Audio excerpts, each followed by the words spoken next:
Isang maganda at mapagpalang araw sa ating mga munting kalingap viewers dyan. Mga sponsors ni Beyonce, lumipat na kay Lakirab. Nanay Hansel at Beyonce, literal na lugmok ng malaman, aray mo. At yan ang tatalakayin natin ngayon dito sa video na yan. Pero bago yan, kung ikaw ay bago lang dito sa aking munting YouTube channel, ay wag po natin kalimutan mag-like at mag-subscribe at patuloy din nating suportahan ang ating ipapang mga kalingap at ang iba pang mga supporters at reactors. So, yun na nga guys, dumako na tayo dito sa video na to. Kamakailan nga lang ay mga nagsilabasan ang mga issue about dito kay Beyonce at tila ba parang nagkagulo-gulo na ng nagsilabasan ng mga issue na to. At banda pa nga dyan guys ay nakikisali din itong nanay ni Beyonce. At nang malaman nga ito ng mga sponsors ni Beyonce ay mga nagsila yon itong mga to at nagplano na lumipat na dito kay Nakairab. Dahil nga natuwa itong mga ito sa katangian ni Bridget na maganda na ay napakabait pa't magalang. Bago ay ito ay naging bagong collab team din ni Kuya Edu kaya pumatok din ito sa mga sponsors ni Beyonce. Ito guys, kung mapapansin nyo, di ba parang naging toxic itong si Beyonce nung tumagal sa Kalinga Patila. Naging kasiraan na niya kung ano-ano ang pinagsasabi about dito sa ating mga Kalingap na sina Kalingap Rob at saka lalong-lalo na kay Kalingap Edu.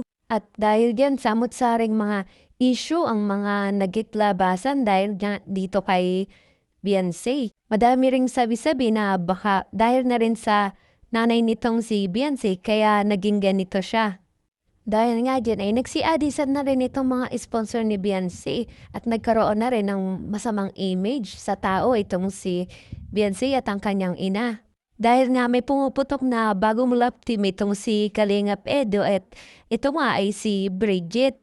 Nang matuklasan at magustuhan ng mga dating sponsor ni Beyonce itong dalawang ito ay nagsilipatan ng mga ito at nagsabi kay Kalingap Rob na ibibigay nila ang sponsor dito sa dalawa.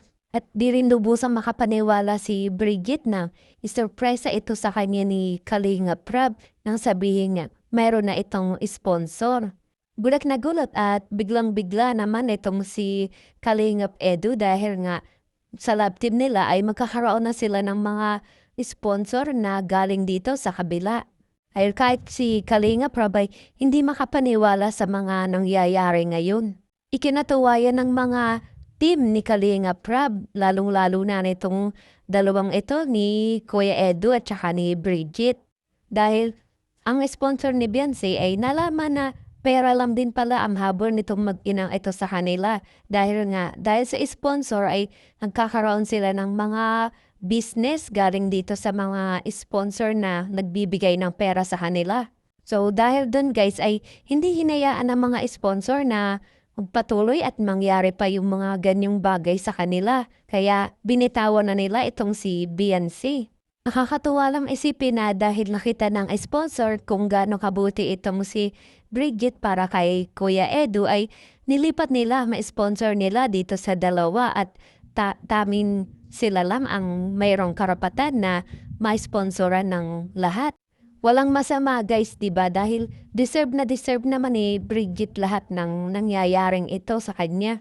Nang hindi pa ito nalalaman ni Bridget ay ginawa nila Kalingap Rob at Kalingap Edu ay sinorpresa nila itong si Bridget para ipaalam na meron na silang sponsor ni Kalingap Edu. Kinatuwa naman ito ni Bridget at tila hindi niya malaman kung ano ang magiging reaksyon niya dahil nga halo-halo ang kanyang nararamdaman nung mga oras na yon. Pero kung ang Team Kalingap ay masaya sa naging balita na sponsor nitong si Beyonce ay kabaliktaran naman ang nangyari dito sa mag-inang ito.